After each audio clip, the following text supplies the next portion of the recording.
puede ser el día de mañana, o sea, 1000 años. Y uno no lo sabe realmente. Pero alguien muy sabio dijo lo siguiente: usted debe vivir como si el Señor viniera esta noche. Esta noche. Y así es la forma como ellos se acostumbraron a vivir, como si el Señor inmediatamente fuera a llegar. Y por esa razón el legado de Pablo es hacia Timoteo. ¿Recuerda qué significa Timoteo? ¿Sí? En sus notas, recuerdan, deben decírmelo ya fácil, eso, adorador, adorador. Timoteo significa adorador. ¿Y Pablo qué significa? ¿Se acuerdan que lo dijimos? Pequeño, pequeño. Sin embargo, el nombre de él el nombre de él era Saulo, pero recibió el nombre del Señor Pablo, pequeño. Y siempre, aunque fue un hombre pequeño en humildad, fue un hombre grande en estatura espiritual. Entonces, eso es lo que Pablo está comunicando. Yo soy un siervo de Dios, he peleado la buena batalla, he acabado la fe. Yo no sé si usted pueda decir eso. A mí me gustaría decir eso en mi epitafio. No sé si usted lo ha pensado. ¿Qué va a decir la tumba suya? ¿Qué debe decir? A mí me gustaría que dijera así: he peleado la buena batalla, he acabado la carrera, he guardado la fe. Note 3 cosas que Pablo dice que son muy importantes, que usted como siervo o sierva del Señor debe tener. Pelear la buena batalla. La vida cristiana, mi querido hermano, es una batalla. Dígame amén. Es una batalla. La vida cristiana es de batallar, es de luchar, de permanecer, de contraviento, marea. Pablo dijo: en ayunos, en sacrificios, en peligros, en persecuciones, en peligros de muerte. Ahí peleé la buena batalla. Y no sé qué le parezca, pero la propuesta de Pablo es que cada uno de nosotros, los discípulos, seamos gente que pelea la buena batalla. ¿Por qué es buena, hermano? ¿Por qué es buena? Porque ¿cómo puede ser buena una batalla? Es buena la batalla porque nos dirige nuestro capitán de los ejércitos, que es el Señor Jesucristo. Amén. Él va delante de usted. Él ha peleado antes por usted. El Señor ha peleado la buena batalla también. Jesucristo peleó la buena batalla por nosotros. Y ahora Pablo dice: yo también peleé la buena batalla. Es buena porque Jesucristo está con nosotros y nos garantiza la victoria. Dígale que está a su lado: hay victoria en el Señor. No, pero dígale así: hay victoria en el Señor. Eso, hay victoria, ¿no? ¿Quién garantiza esa victoria, la buena batalla? El Señor Jesucristo, amén. Entonces Pablo dice: he peleado la buena batalla. Segundo dice: he acabado, ¿qué cosa, hermano? ¿He acabado qué? La carrera. Ve la vida cristiana como una carrera. Ahora el hombre de Dios le está diciendo a Timoteo: usted también tiene que estar en la carrera. Usted no se aparte del Señor, usted siga la carrera, usted acabe la carrera, porque no es importante solo comenzar, sino también terminar la carrera. Y en tercer lugar le dice: he guardado la fe. Porque muchos pueden pelear la buena batalla, podrían acabar la carrera, pero ¿guardarán la fe? Es decir, ¿seguirán teniendo fe en el Señor? La fe, mi querido hermano, tiene muchos enemigos. El principal enemigo de la fe es la incredulidad. Dejar de creer y de confiar en las promesas de Dios. Al diablo no le interesa que usted crea las promesas de Dios. Al diablo le interesa que usted tema, que usted le tema a él, que usted hable de él, hay gente que habla solamente del diablo, del enemigo todo el tiempo, y nombra poco al Señor. Hay iglesias donde parece que se adorara más al diablo que al Señor, porque lo nombran a toda hora. Le tienen no respeto, le tienen miedo al diablo.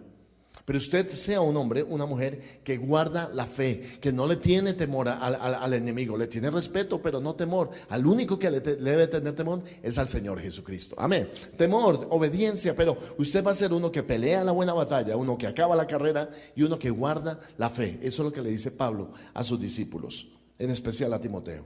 Pero vuelva al capítulo 1 de 1 Timoteo 1, y en el versículo 2 Pablo le dice a Timoteo: amado hijo, amado hijo. Y uno diría: ¿por qué le dice así a este Timoteo? ¿Quién era Timoteo? ¿Acaso era hijo de Pablo? ¿Acaso Pablo había tenido un hijo con una mujer y lo llamó Timoteo? No, esa no es la relación de ellos. No es un padre natural, es un padre espiritual. Y establecimos, hermanos, que un padre espiritual es aquel que transmite ese ADN espiritual a su hijo. Así como en lo biológico, un padre transmite un ADN espiritual, un ADN natural, en lo espiritual un padre transmite un ADN espiritual. La enseñanza de los pastores es importante porque es la transmisión del ADN espiritual en la iglesia. Toda iglesia tiene una visión, amén. Hay iglesias cuya visión es ayudar a los desamparados en la calle. Hay iglesias cuya visión es, por ejemplo, la lucha contra los demonios. Hay iglesias cuya visión es solamente la adoración o la alabanza. Nosotros pertenecemos a una iglesia integral. Diga conmigo, iglesia integral. Creemos en la adoración, creemos en la liberación, creemos en la sanidad, creemos en hacer buenas obras, pero sobre todo, hermano, creemos en darle la gloria a Dios en la extensión del reino de Dios aquí en la tierra, mediante evangelismo, mediante la alabanza, mediante la guerra espiritual. Esa es nuestra iglesia.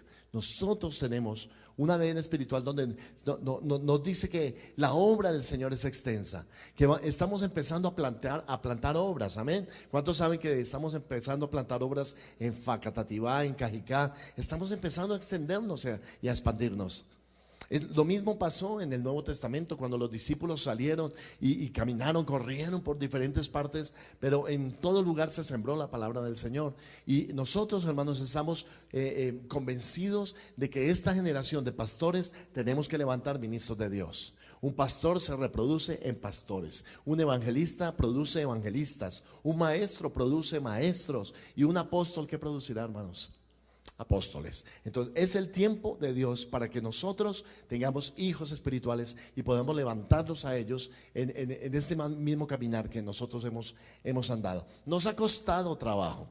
Pastor Nelson, Pastor César, yo hemos conocido al Señor más de 25, 27 años. Nos ha costado trabajo, esfuerzo, disciplina, empeño, permanecer. Al igual que ustedes tuvimos dudas, al igual que ustedes tuvimos luchas, al igual que ustedes nos privamos de cosas, al igual que ustedes aprendimos a ayunar y a orar y a batallar. Pero ahora que estamos en la obra del Señor, ahora que estamos extendiendo el evangelio, vemos que hay una gran necesidad de encargar este mismo ministerio a otros, de poner una carga en el corazón de otras personas. Mira lo que dice, por ejemplo, 1 Timoteo 2:1. Dice: tú pues, hijo mío, le llama nuevamente, esfuérzate en la gracia que es en Cristo Jesús. Lo que has oído de mí ante muchos testigos, ¿qué dice? Esto encarga a quienes. Lea conmigo, por favor, 1 Timoteo 2:2. Lo que has oído de mí ante muchos testigos, ¿esto encarga a quién? ¿Aló? Oh, 2 Timoteo 2:2, sí. 2 Timoteo, perdón. Tú pues, hijo mío, dice el 1, esfuérzate en la gracia que es en Cristo Jesús. Lo que has oído de mí ante quienes, ante muchos testigos, esto encarga a quién? A hombres, le hace hombres y mujeres.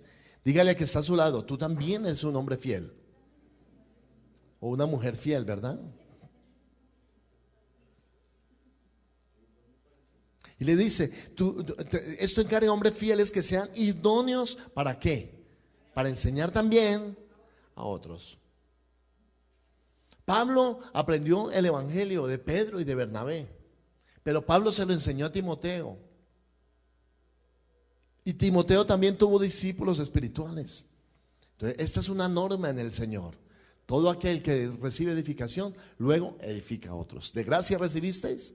Demos de gracia. Amén. ¿Usted para qué está aprendiendo? ¿Usted para qué viene y se llena de la palabra del Señor? Para que usted también pueda enseñar a otros. Y quiero retarlo y desafiarlo, porque lo mismo que yo estoy haciendo con ustedes, un día ustedes deben hacerlo con otras personas. Deben tener discípulos, deben retarlos y desafiarlos, deben sacarlos de la comodidad y luego enviarlos a predicar el evangelio, porque eso es el plan y el propósito del Señor. Si todos estamos aquí felices unos con otros y envejecemos juntos, ¿cierto? Hasta que vengamos con el bastoncito y hola Andreita, hola pastor, ¿cómo estás?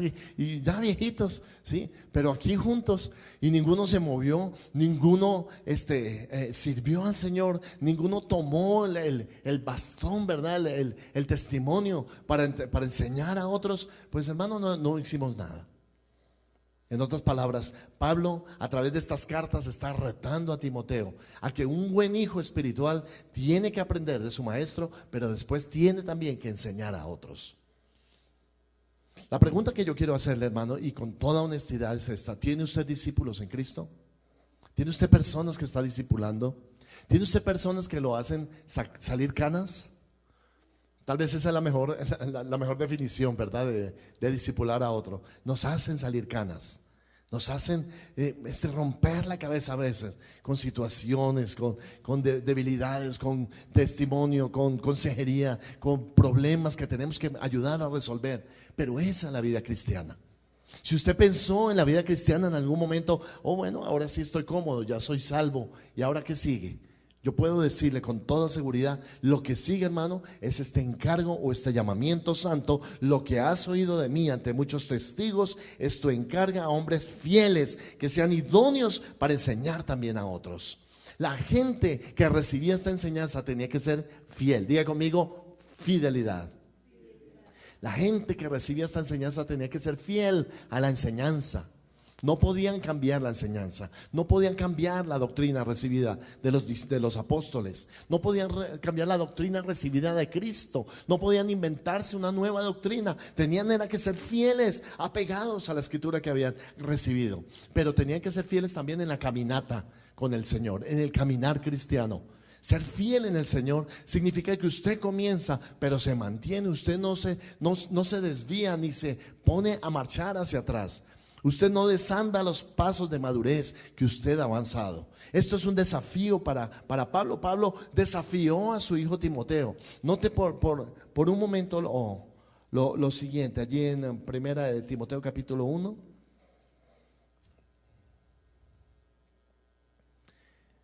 Primera de Timoteo capítulo 1, versículo 3.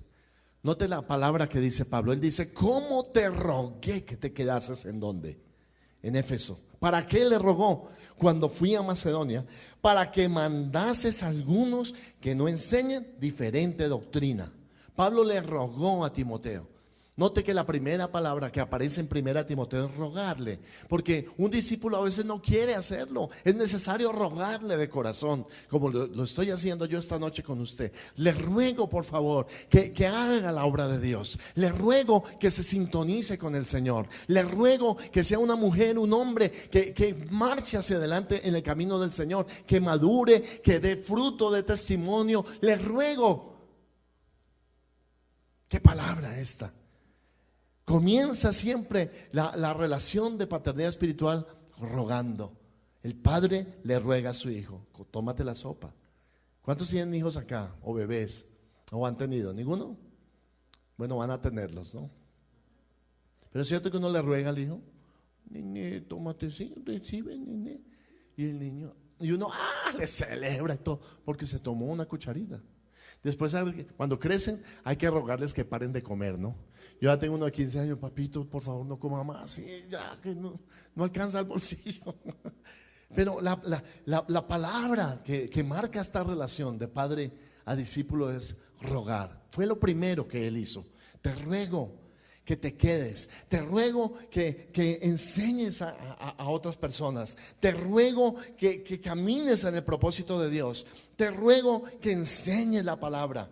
Nota eso. Esa es la primera de las palabras que aparece allí. Pero eso no va a ser para siempre. Eso no va a ser para siempre. Al final, en el 1 Timoteo capítulo 4, dijimos que la primera parte de la relación, el padre espiritual le ruega al hijo: métete en el proceso, sé disciplinado, sé un hombre, una mujer de Dios. Pero eso no es así para siempre. Después, mira lo que dice en 1 Timoteo capítulo 4, versículo 11. ¿Qué le dice Pablo a Timoteo?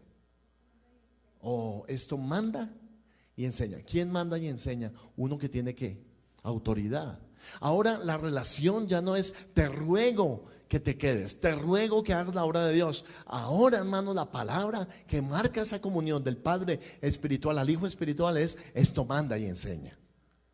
Esto manda y enseña. Yo declaro, hermano, que vendrá un tiempo cuando usted mandará y enseñará. No me lo han recibido. Declaro que viene un tiempo cuando usted tendrá la autoridad para mandar y enseñar a otros. Hoy estoy yo aquí en el púlpito, pero un día usted puede estar en este púlpito. No me están entendiendo, hermanos. Un día usted servirá al Señor y tendrá la misma responsabilidad que yo tengo. Un día usted va a crecer, va a expandir su mente, su ministerio, su corazón, su llamado, al punto que dirá: yo también tengo que hacer la obra de Dios.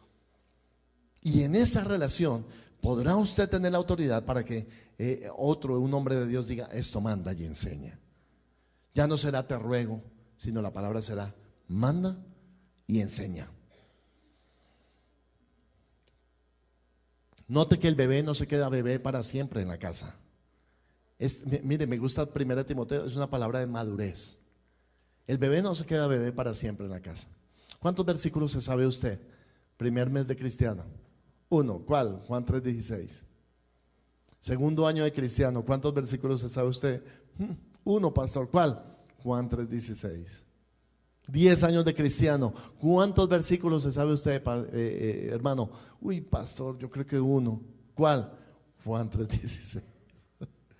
No maduraste, te quedaste en el tiempo, te estancaste. ¿Por qué? Porque mira lo que dice Pablo.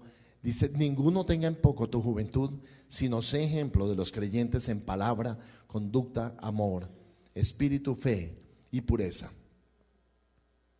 Para hacer eso, los consejos de Pablo, el versículo 13 es: entre tanto que voy, ocúpate de ¿qué?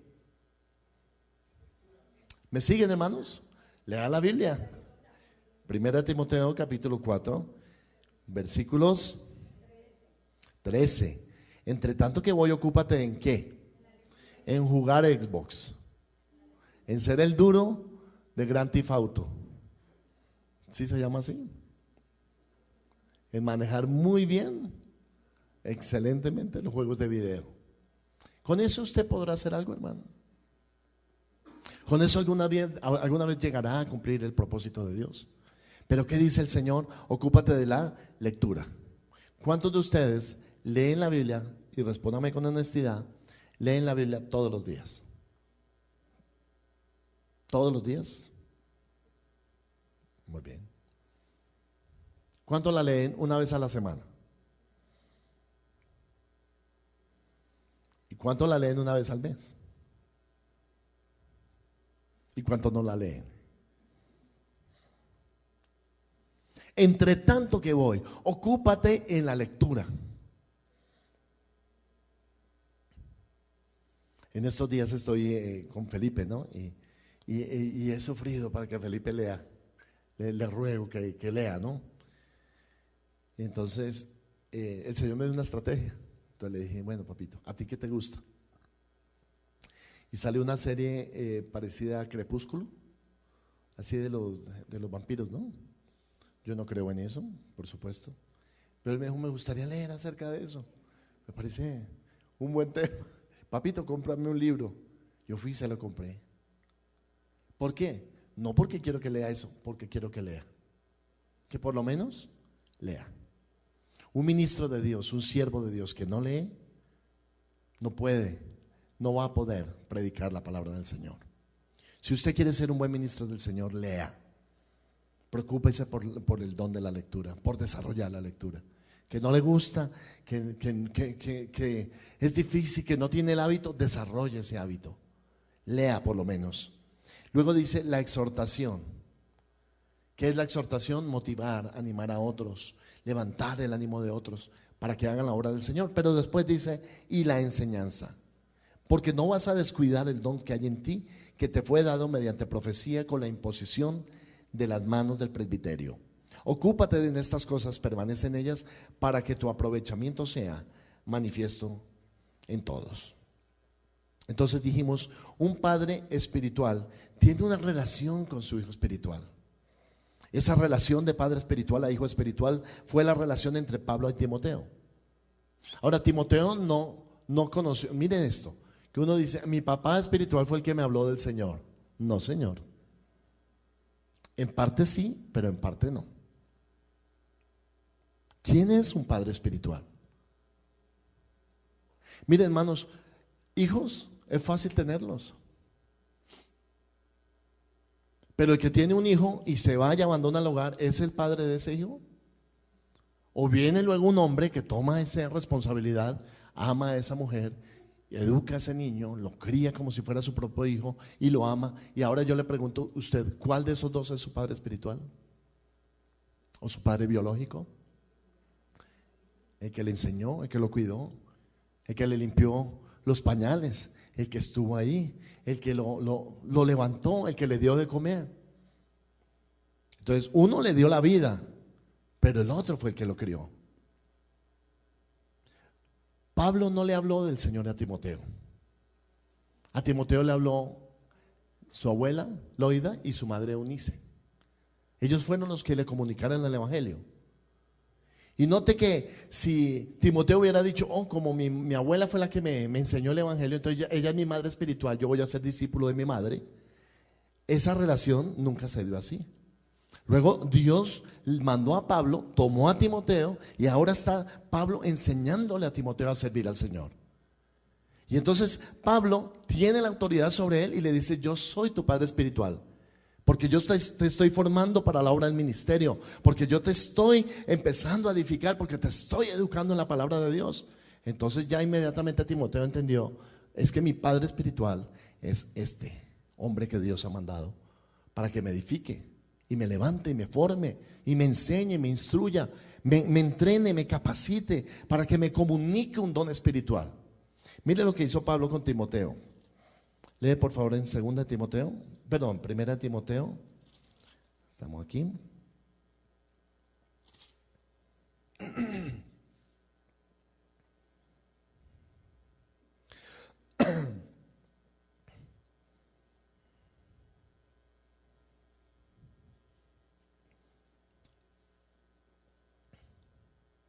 Sí, perdón. En 2 Timoteo 1:7, lo leímos antes, ¿verdad?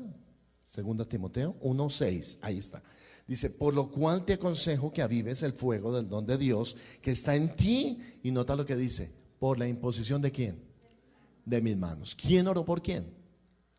Pablo por Timoteo. Y le comunicó un don, le impartió un don. No fue Loida, no fue Eunice la que le impartió este don, fue Pablo como maestro, como pastor de Timoteo, el que lo habilitó, lo capacitó, lo entrenó y luego activó un don en él para que él pudiera servir al Señor. Entonces por eso le dice, te aconsejo que avives el fuego del don de Dios que está en ti por la imposición de mis manos. Estamos haciendo claridad, ¿verdad, hermano? ¿Quién es tu padre espiritual? Entonces esta lección tiene como objetivo entender que si yo me uno al propósito de Dios con mi padre espiritual, voy a crecer espiritualmente. Si yo entiendo la visión de mi padre espiritual, si yo camino con mi padre espiritual, si yo entiendo para dónde va mi padre espiritual, si yo me uno en mi corazón con mi padre espiritual, yo voy a ser bendecido. Yo voy a caminar más rápido, voy a madurar más rápido. Pero si decido y digo, mi padre espiritual va por ese lado, pero yo voy por otro lado, no, me voy a estancar y no voy a crecer. De ahí es tan importante, conozca usted la visión de la iglesia donde usted está. Conozca usted el propósito de los pastores, para dónde van, cómo piensan, por qué están pensando así, por qué están hablando, por qué dicen de un templo, por qué dicen de abrir iglesias, por qué están levantando ministros, por qué levantan un instituto bíblico, por qué están formando equipos de ministerio, por qué están haciendo todo esto. ¿Saben por qué, hermanos? Porque llevamos en nuestro corazón la pasión por las almas del Señor Jesucristo. Porque queremos ver la tierra llena de la gloria del Señor. Porque queremos ver una nación para Cristo. Porque queremos ver una ciudad rendida a los pies del Señor. Y sobre todo, hermano, porque sabemos que la obra no la hace una persona, sino la hace toda la iglesia. Entonces ahí usted puede levantar las manos como Pablo. Y esta palabra es para usted. En la primera parte es, te ruego que te metas en el plan, métete en la escuela, métete en un grupo familiar, te ruego por favor, métete en el ministerio, te ruego, predica, sal a evangelizar, te ruego. Pero esa es la primera parte. Usted no se quede en el te ruego, usted no se quede haciéndose el difícil, haciéndose el de rogar. Usted vaya a la siguiente parte, cuando Pablo le dice a Timoteo, mira lo que dice Timoteo 4:6, si esto enseñas a los hermanos, serás un buen ministro ¿de quién? De Jesucristo. ¿Cuántos ministros de Jesucristo hay aquí? Levante la mano los ministros de Jesucristo. Si eres un ministro de Jesucristo, La palabra ministro significa servidor. Porque uno dice, amén, yo soy un ministro. ¿Y qué significa ser un ministro? Yo soy un siervo de Cristo. Yo soy un servidor del Señor. Dice, serás un buen ministro. Eso quiere decir, Pablo sabe que habrá buenos ministros y habrá, ¿qué, hermanos? Malos ministros. El mal ministro no estará nutrido con las palabras de la fe y de la buena doctrina. Andará detrás de las fábulas profanas y de viejas. Los cuentos chimbos. Sí, así es, tal cual. No vea a toda la gente hoy en día detrás de cuentos, que la profecía, que es como el sistema de adivinación y la pitonisa moderna. Y la gente corre detrás de eso. La gente corre detrás de cosas, note lo que dice, de fábulas profanas y de viejas. ¿Por qué? Porque no está nutrido con la palabra de la fe y de la buena doctrina que ha seguido. Mi papá me enseñó lo siguiente: la única forma de reconocer un billete falso es conociendo el verdadero, ¿sí o no? Si usted conoce la doctrina verdadera, si usted se preocupa por leer la palabra, si usted se preocupa por estudiar la palabra, a usted le quedará muy fácil discernir lo que no es de Dios. Pero no, mientras sigue la inmadurez y no tenga el conocimiento y no tenga la revelación del Señor, vendrá cualquiera y le dará 3 vueltas. Que el mundo gira al revés. O sea, el mundo ahora gira al revés. Que el tiempo se acabó y los ángeles, ahora hay que adorar a los ángeles. Hay que adorar a los ángeles. Pero usted no va a saber discernir lo que es verdad y lo que es mentira. No tendrás esa capacidad, a menos que te esfuerces, a menos que leas, a menos que seas exhortado, a menos que madures, a menos, hermano, que estés con tu Padre espiritual creciendo, alimentándote, nutriéndote de la misma fuente de donde tu Padre espiritual está sacándolo, de la presencia del Señor. Esto es así de simple. Hace 27 años, en el año 87, conocimos a un hombre de Dios, Marcos, el pastor Marcos. Y el pastor Marcos había estudiado en el Instituto Elim de Nueva York. En una de esas experiencias misioneras, él viene a Costa Rica y empieza a aprender español y conoce a una hermosa mujer de California que se llamaba Alicia. Sí, es así, ¿no? Se enamoran y se casan y deciden orar para ver en qué campo misionero el Señor los ubica, y vienen a Colombia y se ubican aquí en Colombia, y inicialmente ellos empiezan a trabajar con un programa de alfabetización para niños, pero pronto empiezan a edificar una iglesia, a levantar una iglesia y levantan hombres de Dios, empiezan a hacer este proceso de formación que estamos aquí tan lindo en la iglesia. Y al poco tiempo llegamos nosotros. Éramos jóvenes, inexpertos, sin un conocimiento de las verdades de Dios. Pero Él toma el tiempo y nos forma en la palabra, nos equipa, empieza a enseñarnos. La primera vez que conocimos a Marcos, Marcos era un hombre tremendo, un hombre de Dios, un hombre de oración. Y nos ministra, nos impulsa. Al poco tiempo nos tiene predicando, preparando predicaciones. Menos de 1 o 2 años nos está formando para ser líderes. Y transcurren 8 años en esa formación. Y luego un buen día Marcos se va del país y dice: he terminado mi tiempo. Después de 27 años aproximadamente en Colombia, él sale y se va. Y dice: ahora sigan ustedes.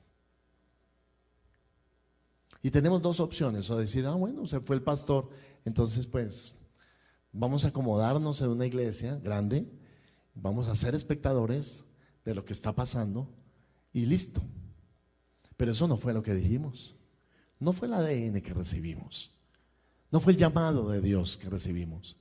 Siempre nos exhortó, nos animó, nos impulsó, creyó en nosotros y después nos puso a predicar. Y nosotros ahí predicando de 19, 20 años a 800 personas, a 600 personas. Era realmente un bautismo en el fuego de la palabra. Formó un equipo, formó un grupo, nos mandaba en misión, nos sacaba, nos impulsaba, nos decía: vayan a Facatativá, vayan a Cajicá, vayan a… Exactamente lo que estamos haciendo nosotros. Y nosotros allí: Señor, ¿qué es esto? No teníamos la experiencia ni la madurez, pero Él creyó en nosotros. Cuando Marcos se fue, Sabíamos que era nuestro turno de servir al Señor. Más de 40 jóvenes hoy estamos sirviendo al Señor en el ministerio porque ese hombre nos formó. ¿Fue así, pastor? Pastor César, ¿fue así? Nos formó. Y luego se fue con la seguridad de que la obra iba a continuar. Unos están sirviendo en España, otros en Estados Unidos, otros están en Centroamérica, otros están sirviendo en Colombia, otros están en el campo misionero, otros están en Asia, en el Kurdistán, otros han ido a Bangladesh, otros y por todas partes del mundo. Hay una persona de este proceso. Le tomó a él 27 años en Colombia formar esto, levantar hombres de Dios. Con nosotros gastó casi 10 años. Valoramos y apreciamos tremendamente lo que él hizo. Él fue realmente un padre espiritual para nosotros. Pero luego nos formó, nos enseñó y después nos retó y desafió a tomar el llamado, a tomar el ministerio, a trabajar en equipo, a luchar por el evangelio de Cristo, hasta que nosotros, hermanos, pudimos servir al Señor. Muchos de nosotros no nos dimos cuenta, ni renunciamos de la noche a la mañana a nuestros deseos. Esto fue un proceso. A mí me tomó casi 10 años de mi vida darme cuenta del llamado y aceptar el llamado de Dios. Pero puedo decirles sin temor a equivocarme, aquel que es llamado nunca deja de ser llamado. Aquel que es llamado y tiene el don de Dios, esos dones son irrevocables de parte del Señor. Aquel que ha sido llamado por Dios, tenga fe, tenga confianza, porque Dios lo levantará, hermano. Y un día usted también será parte de la extensión del evangelio de Cristo. Ahora el Señor nos habló hace más o menos unos 3 años de que el nombre de la iglesia debía ser Iglesia Cristiana Internacional. Vamos en lo nacional, pero en el futuro yo veo en lo internacional. Y para eso tenemos que tener hombres y mujeres preparados que podamos mandar a Ecuador, a Perú, a Venezuela, a Cuba, a Costa Rica, a Estados Unidos, a España y quién sabe dónde más Dios esparcerá su obra a través de este ministerio. ¿Cuántos dicen gloria a Dios? Pero usted debe creerlo, hermano, es el tiempo de Dios para usted. Entonces, déjeme terminar esta partecita, porque en el versículo 18 de 1 de Timoteo 1, Pablo le dice: este mandamiento, hijo Timoteo, te encargo. Note que ya no le ruega, sino ahora ¿qué hace? Le encarga. Dígale que está a su lado: te ruego. Y ahora dígale al que está a su lado: te encargo. ¿Es diferente? ¿Sí es diferente o no, hermano? En el primero hay un síntoma de inmadurez: te ruego. Pero en el segundo, hermano, hay un síntoma de madurez: te encargo. Solo podemos encargar de algo a alguien que es fiel. Solo podemos encargar de algo a alguien que se ha despojado de las cosas del mundo y ha tomado en serio su llamado con Dios. Solo podemos encargar de algo a alguien que la palabra encargo significa carga. Todos digan carga. La obra de Dios es una carga. ¿Qué es la obra de Dios? Una carga. Una carga. Voy a explicarlo de la siguiente manera. Usted sabe que el Señor llamó a una tribu de Israel para servir en el templo. ¿Cómo se llamaban ellos? Los levitas. Y luego el Señor le dijo a los levitas: ustedes ustedes 4 van a hacer algo muy importante. Van a cargar el arca por todo el desierto. Entonces, vamos a hacerlo. Necesito 4 hombres, por favor, vengan, 4 hombres. 4 levitas. Eso.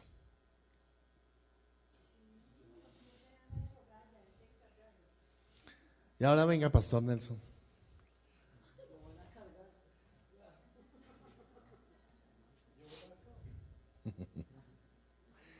Esto tiene que quedar muy claro lo que voy a compartirle. El arca era una caja de madera, aproximadamente 1,5 metros de ancho, 90 centímetros de alto, madera de acacia, una madera pesada, y luego la recubrieron de oro puro y colocaron una tapa encima del arca también con unos ángeles, y todo era de oro puro, ¿Cuánto podría pesar esa caja? No lo sabemos. Pero hablemos de 90 kilos. Por eso llamé al pastor Nelson. Hablamos de 90 kilos. Y luego Dios dijo, el pueblo de Israel va a llevar el arca por el desierto, porque yo voy a estar con ustedes 40 años en el desierto. Pero a los levitas escogió Dios para que llevaran el arca. Y luego les dijo, ustedes tienen la única responsabilidad que van a tener es llevar el arca, y para eso van a hacer 2 varas de madera que van a cruzar por unos anillos que tiene el arca y luego la van a llevar en los hombros. Entonces vamos a simular que está esa arca y el pastor Nelson va a ser el arca.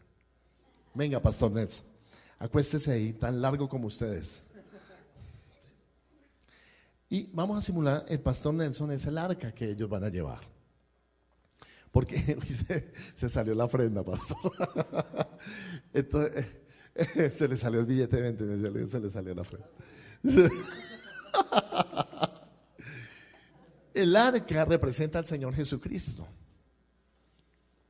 ¿Sí? Eso es lo que hemos identificado, ¿verdad? Representa al Señor Jesucristo en su humanidad, con su naturaleza divina recubriendo la naturaleza humana.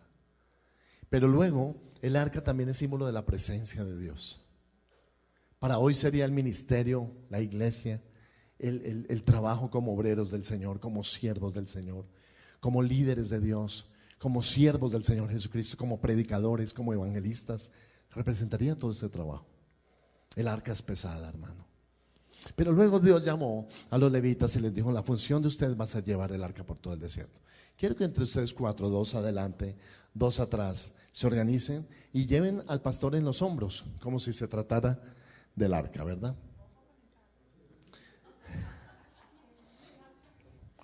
Ustedes tienen que subirlo, colocarlo suavemente en sus hombros, ¿verdad? Eso. Solo quería enseñarles eso, hermano. Eso. Y luego den una vuelta, por favor, con él. Den una vuelta. Y esto era muy interesante. Ellos tenían, su único trabajo era llevar el arca y cargarla. Si la nube se levantaba, ellos levantaban el tabernáculo, lo tomaban en sus hombros y arrancaban. La nube se estaba moviendo. La nube se estaba moviendo y para donde iba la nube, ellos tenían que moverse. De repente, cuando a Dios le parecía bien y decía, vamos a llegar hasta acá, la nube estaba sobre este lugar y de repente Dios paraba la nube, ellos llegaban con el arca, paraban y la depositaban en ese lugar otra vez.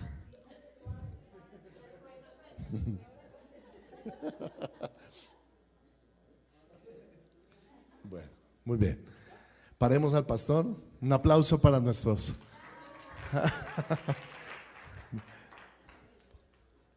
Ahora, muchachos, ¿cómo es llevar la carga? A pesar de que ustedes eran 4, ¿era fácil? ¿Era fácil llevarla? Pesado, ¿verdad? Llegaron con la lengua afuera. ¿Se cansaron? Pero un poco, ¿verdad? Imagínense al rayo del sol, 40 grados centígrados. Colinas va, sube, colinas bajan y ellos llevando esta carga pesada. ¿Usted se imagina cómo tendrían los hombros estos hombres? Curtidos, con callo. Y todo esto, ahora quiero preguntarle al pastor, ¿se sintió bien usted? ¿Cómo? ¿Cierto? Tranquilo. ¿Por qué? La idea de todo esto era darle una dignidad a la forma como se cargaba el arca. Usted va a encontrar un mensaje muy poderoso en esto. Porque años más adelante, David quiso traer el arca a la ciudad. Pero él utilizó un carro nuevo y puso el arca en un carro nuevo donde no había esfuerzo para llevarla. Y dice que David la colocó en un carro nuevo y la trajo a Jerusalén. Muchos años más adelante. Él tenía una buena intención. Pero cuando el arca empezó, usted sabe que el carro empieza a moverse y de repente el arca se iba a caer y uno de los mejores amigos de David le pareció buena idea y dijo, el arca se cae, pero no era un levita, y tocó el arca y dice que murió en el acto. Se llamaba Usa y ese lugar donde él murió se llamó Pérez Usa. Pérez usa. Y entonces David rompió a llorar y dijo: Señor, pero ¿por qué he hecho? Es por mi pecado. Empezó a hacer lo que haría todo cristiano, ¿no? Eso fue que yo estoy en pecado. Eso es que Dios seguro quería tratarme. Pero nunca le preguntó al Señor por qué el Señor obró de esa manera. Y en un momento determinado Dios le dice: David, deja de llorar, porque ustedes han fallado en cumplir mis mandamientos. David lo entendió mucho tiempo después, cuando empezó a estudiar la palabra de Dios. ¿Recuerda cómo debía ser llevada el arca? En los hombros de los levitas. ¿Y cómo la intentó llevar David? ¿Sabe por qué, hermano? Porque nunca fue la intención de Dios que ellos dejaran de llevar la carga de la presencia del Señor. Siempre la presencia de Dios fue una carga. Él quería que la recordaran. Él quería que sufrieran esa carga. Él quería que representara un esfuerzo de nosotros, los hombres, para que apreciáramos y valoráramos el ministerio del Señor. Esto tiene un mensaje poderoso, hermano. ¿Por qué? Porque cuando Dios escogió a los levitas, le dijo: ustedes van a llevar la carga de mi pueblo, de mi iglesia. Otro ejemplo: el sacerdote entraba con un pectoral en el tabernáculo que se llamaba el efod. ¿Y qué tenía el efod ahí? ¿Qué le ponían? 12 piedras que representaban ¿qué? Entonces, cuando él entraba a adorar al Señor y a pedir perdón por el pecado, literalmente en el pecho que llevaba las cargas del pueblo. Literalmente él estaba llevando la carga del pueblo. Y cuando entraba y decía: Señor, perdónanos, y levantaba sus manos el sacerdote, realmente lo que estaba ocurriendo es que ese sacerdote llevaba en su pecho la carga por el pecado del pueblo. Siempre Dios habló de carga. La carga es importante en el ministerio. Una persona que está cargada se responsabiliza. Una persona que está cargada dice: es mi responsabilidad, es mi función, yo quiero hacerlo, voy a hacerlo, yo quiero llevar mi pedazo de la carga de Dios. Ahora note esto: Dios siempre tuvo carga por el pueblo, pero Él la compartió con los hombres, porque Él busca hombres fieles e idóneos para compartir esa carga. No lo va a hacer con la gente que no entiende esto.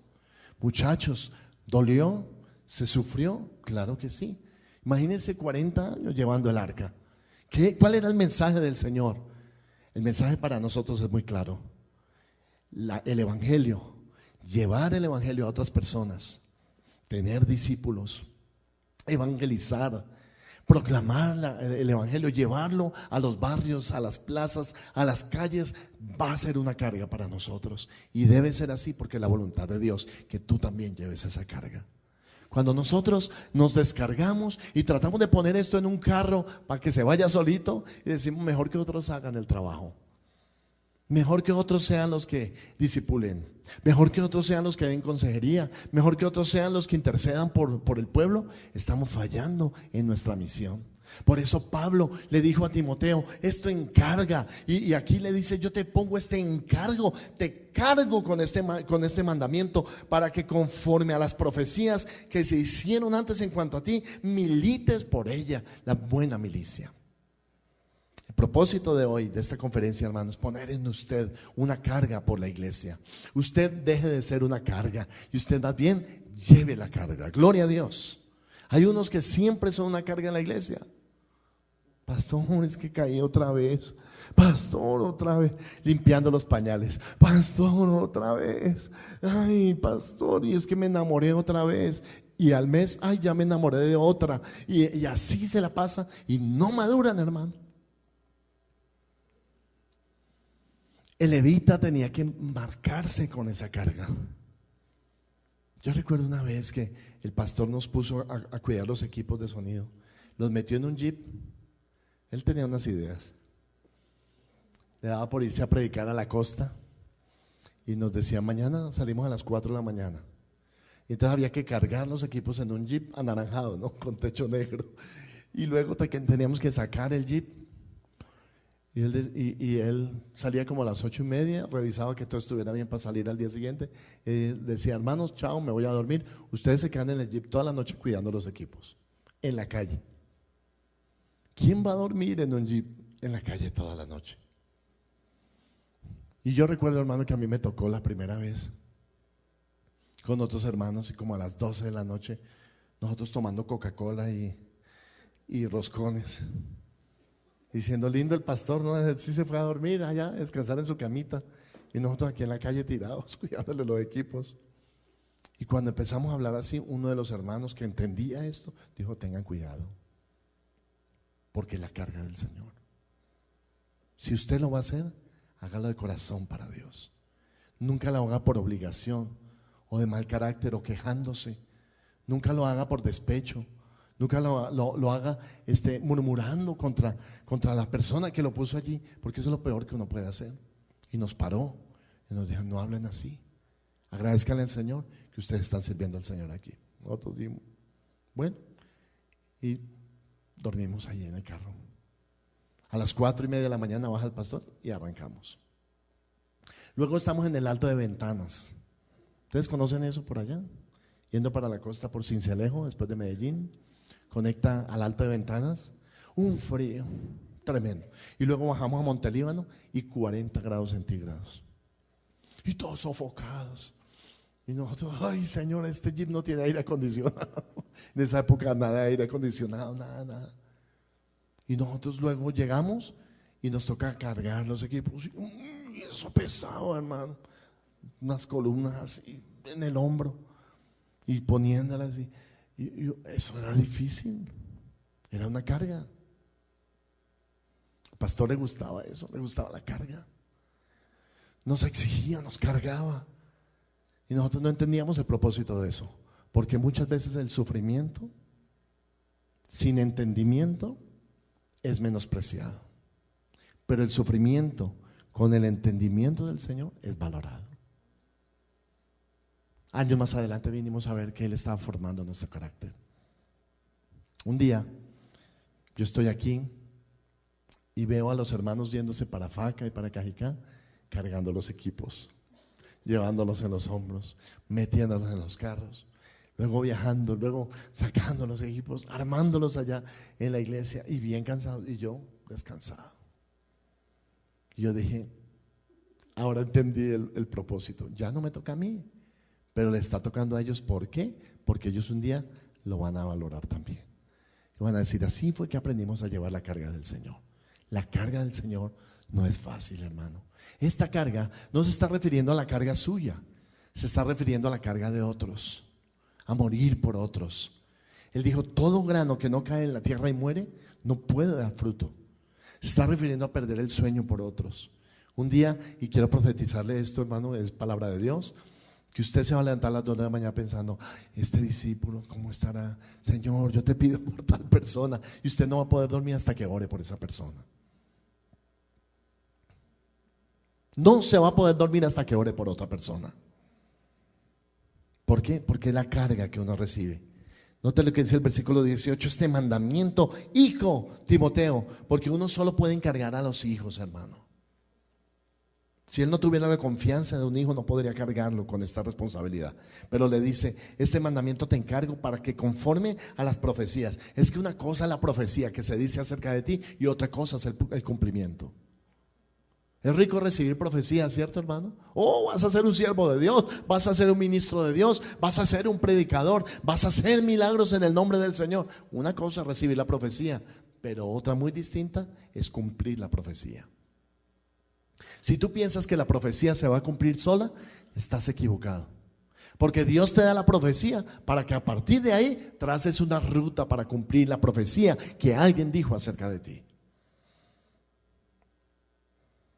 Cuando Dios te marcó, cuando Dios te llamó, cuando Dios te llamó al ministerio, cuando Dios te dijo vas a ser un siervo, una sierva de Dios, cuando Dios te dijo vas a ser un adorador, vas a ser un ministro de mi palabra, vas a ser un profeta, Él estaba poniendo una visión en ti. Pero ahora te corresponde a ti empezar a hacer realidad los sueños de Dios. Tú eres quien les pones pies a los sueños de Dios para tu vida. Te encargo, las profecías ya se hicieron, pero ahora te corresponde a ti batallar la buena milicia. ¿Cuántos han recibido palabra del Señor, hermanos? profecía, llamamiento, una dirección de Dios. ¿Cuántos de ustedes han recibido eso? ¿Para qué, hermano, lo hizo el Señor? ¿Para que recordaras o tuvieras un buen recuerdo de un llamado muy antiguo? ¿O para que cumplas esas profecías? Estoy en mi 10º año trabajando en la empresa y mi cuñada tiene un sueño y me lo cuenta. Todo llegó en cascada. Y viene y me cuenta y me dice: Juan, yo te vi a ti muerto. Y me describe la situación. Me dice: yo te vi a ti muerto y estabas en el ataúd y te estábamos velando. Y vi llegar a todos los compañeros de juventud a ese lugar. Y dentro de las palabras que escuché era un buen muchacho. Y todos decían: oh, qué buen muchacho que era. Y estábamos velándote y de repente, ¡pam!, te levantabas.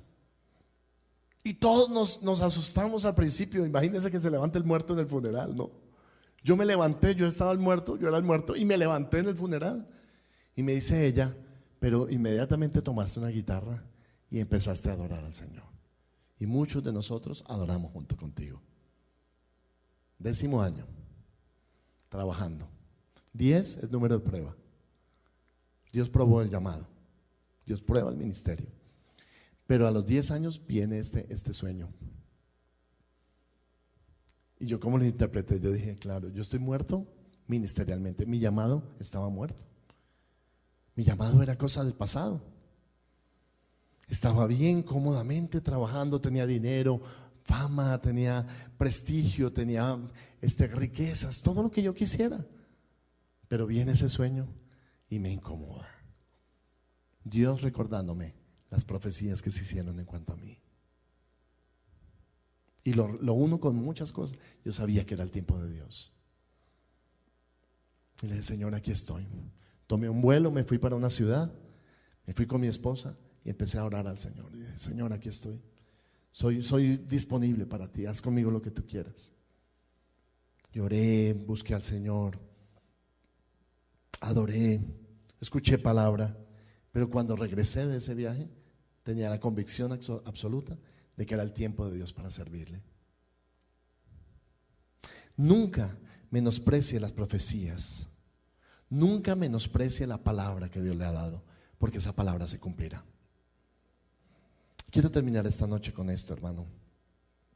Mantenga la fe y la buena conciencia, porque algunos naufragaron en cuanto a la fe por desechar esa buena conciencia y mantener la fe. Constantemente Pablo le dice a Timoteo: mantenga la fe, mantenga la fe. Porque lo primero que se puede perder, hermano, y lo más difícil es perder la fe. Hay 2 tipos de fe que Pablo da a entender aquí. La primera, la fe de creer que las cosas imposibles son posibles, que Dios puede usarte a ti en el ministerio. Pero la segunda clase de fe que habla Pablo, y yo diría que la estructura de la primera, es acerca de la fe como doctrina en la palabra de Dios. Mantén la fe, mantén la doctrina, mantén la palabra, mantente recto en la palabra de Dios. No sigas cuentos afuera de la palabra, no sigas ilusiones. Hay gente que solo se mueve por profecías, hay gente que solo se mueve por sueños. Tienes que aterrizar. Las profecías y los sueños solo pueden confirmar una palabra que tú hayas recibido de parte del Señor en la palabra de Dios. Por excelencia, Dios habla a través de la palabra. Él a través de la profecía va a confirmar lo que Dios ya te ha hablado en el secreto, en la intimidad, cuando has estado gastando tiempo en la palabra de Dios. Entonces vendrá la profecía como confirmación de lo que tú ya sabes.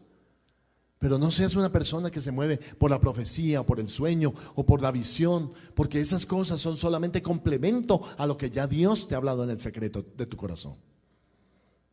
Por eso Pablo le dice: te encargo, Timoteo, mantén la palabra, mantén la doctrina, mantente firme, no dejes de seguir la palabra. Y termino con esta frase de Pablo en 1 Timoteo 1:17. Dice: por tanto, al Rey de los siglos, inmortal, invisible, al único y sabio Dios, sea honor y gloria por los siglos de los siglos. Amén. Qué cántico de adoración de Pablo. Pablo está enseñando a adorar a Timoteo. Y aquí hay algunas características de Dios. Dice Timoteo, si tú vas a ser un hombre que lleve la carga y un hombre fiel, tienes que conocer a Dios como el Rey de los siglos. ¿Qué hace un rey, hermano? ¿Qué hace un rey? Primera pregunta que quiero hacerte, ¿qué hace un rey en esta noche? Gobierna, tiene autoridad, tiene un dominio, tiene un reino. La pregunta que quiero hacerte, ¿es Jesucristo tu rey? ¿Él tiene dominio sobre tu vida? ¿Él gobierna en ti? ¿O sigues gobernando tú? Porque hay quienes son gobernados por sí mismos, por su vanidad, su vanagloria, sus deseos, sus motivaciones, pero no son gobernados por Cristo. El que es gobernado por Cristo puede decir, tú eres mi rey. Siempre les he enseñado que los emperadores de Roma, cuando llegaban a Roma, la gente decía, oh Curios, con K, oh Curios.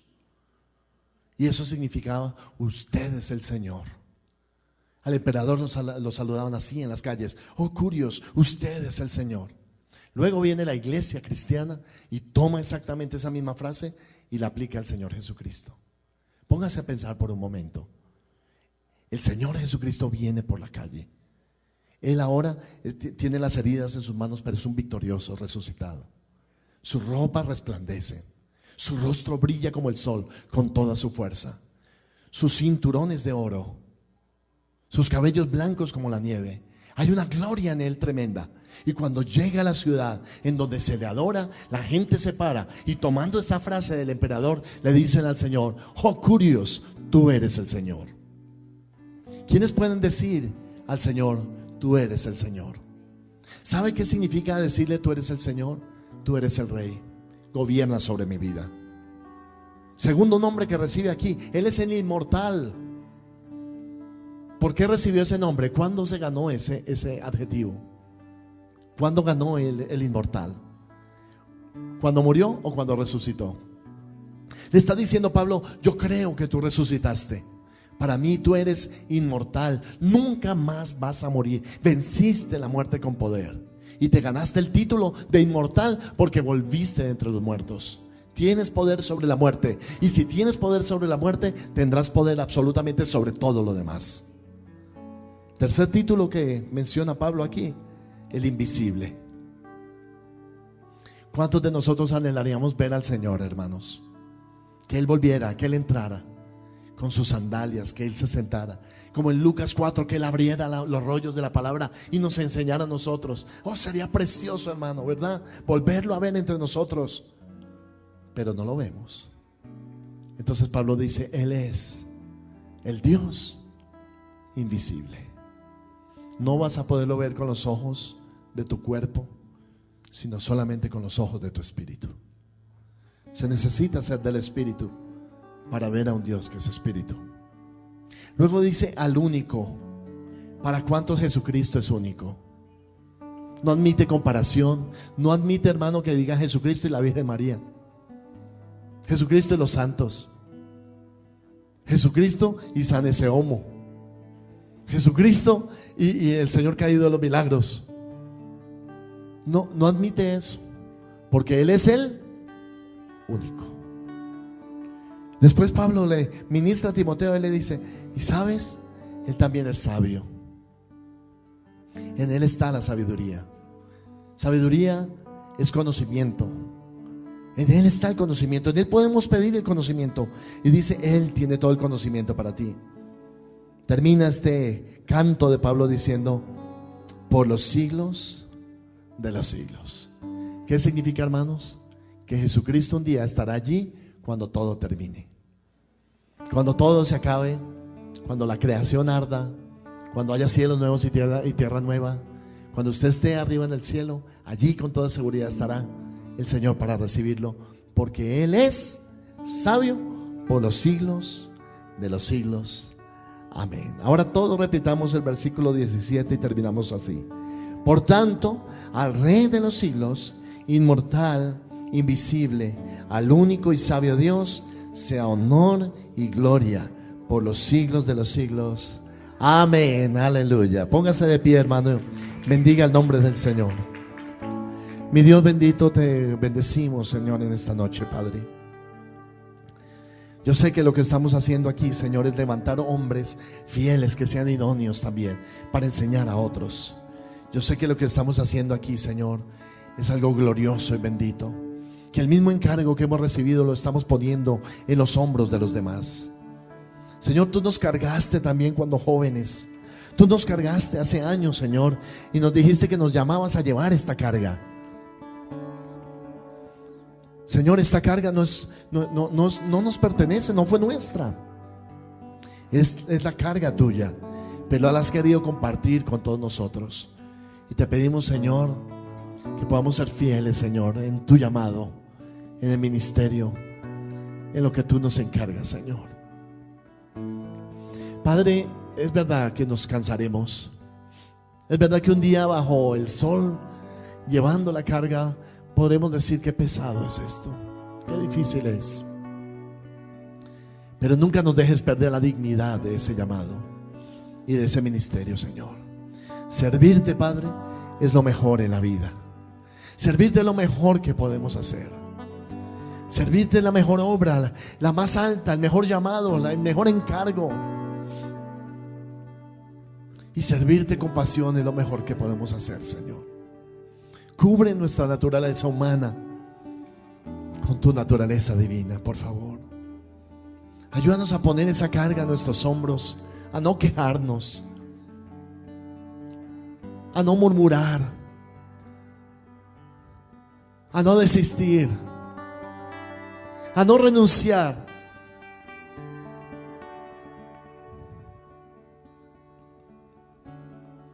No nos dejes poner el arca en un carro nuevo, Señor, pensando que así será más fácil, que otros la lleven, que otros se carguen, que otros respondan, que otros lo asuman, que otros caminen, que otros se gasten, que otros se desgasten en eso. Pero nosotros no lo queremos hacer. Padre, esta noche, Señor, que entendamos, que amemos, que valoremos el llamado, Señor. Esto te encargo, te dice el Señor. En la primera parte te dijo, esto te ruego. Pero en esta parte te dice, esto te encargo. Yo sé que tú eres fiel. Yo sé que tú lo vas a hacer bien. Yo sé que tú no vas a desistir. Yo sé que tú no lo vas a dejar. Yo sé que no te vas a fracasar. Yo sé que no te vas a cansar, porque los muchachos se fatigan y se cansan, los jóvenes flaquean y caen, pero los que esperan en el Señor heredarán nuevas fuerzas. Levantarán sus alas como las águilas, correrán y no se cansarán, caminarán y no desmayarán. Señor, danos tus fuerzas, Padre. Esto te encargo. Esto te encargo, que enseñes a otros, que cuides la pureza de la palabra, que cuides la doctrina, que seas fiel con este llamado, que seas fiel con este encargo. Y un día el Señor mismo saldrá a recibirte. Cuando lleguen las puertas del cielo se te abrirán. Él vendrá con una corona de vida para aquellos que perseveraron, que lo lograron, que llegaron a la meta, que pelearon la buena batalla, que acabaron la carrera y que guardaron la fe. Y en ese instante entrarás al cielo y escucharás tu nombre y te dirá, hijo mío, tú has sido fiel, sobre lo mucho te pondré. Oh Señor amado, aquí hay un grupo de personas que queremos ese llamado, que amamos la obra, que amamos servirte, que amamos caminar contigo, Padre. No desistiremos, Señor. No desistiremos. Y ahora ore por la persona que está a su lado y pida, Señor, que te sirva, que esta persona, Señor, te sirva. No como ahora es, tal vez con inmadurez, tal vez con juventud, con inexperiencia, con inmadurez espiritual. No, así no. Pero la veo, Señor, en el máximo potencial de Dios sobre su vida.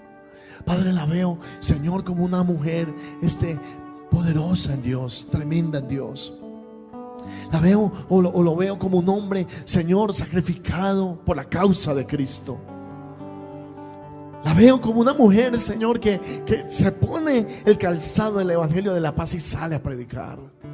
Lo veo como un hombre de Dios, como un pastor, como un ministro, como un misionero, como un maestro. Lo veo llevando el heraldo de Cristo, llevando la carga de Jesús por otros. Lo veo saturado de la presencia, llevando la carga, poniéndola sobre sus hombros. No importa que sea 40 grados centígrados, no importa que sea en medio del desierto, porque lo que estamos llevando es glorioso. Él dijo en su palabra: los que sembraron con lágrimas, con regocijo segarán. Irán dando y llorando el que lleva la preciosa semilla, mas volverá a venir con regocijo, trayendo sus gavillas. Aleluya. Señor, ayúdame a verlo lleno de discípulos, con hijos espirituales, siendo en unos años adelante un padre, una madre espiritual, sabia, que edifica, que bendice, que exhorta, que carga, que motiva, que anima, que corrige, que da palabra, Señor. Y en el nombre poderoso de Jesús vemos aquí, Señor, un contingente de tus hijos, como Gedeón, Señor, cuando creyó que era con cantidades, y el Señor le dijo: no sabes que no es con muchos que el Señor va a salvar, porque aunque sean pocos, dice el Señor, tendrán la fortaleza de Dios, porque el Dios bendito de los siglos será su fuerza, será su fortaleza. No con pocos ni con muchos, porque no es por fuerza, mas es con su Santo Espíritu, ha dicho el Señor. Y ahora, hermanos, el Señor les dice: levántate, cumple tu ministerio, haz obra de evangelista, haz obra de su siervo, haz obra de amar, de discipular, de pastorear, de enseñar a otros, por las plazas, por los campos, por las calles, por los barrios, por las veredas, por las ciudades, grandes, pequeñas. Lleva la preciosa semilla, porque un día volverás a venir con regocijo, trayendo sus gavillas. Gracias, Señor amado. Te bendecimos en el nombre de Jesús.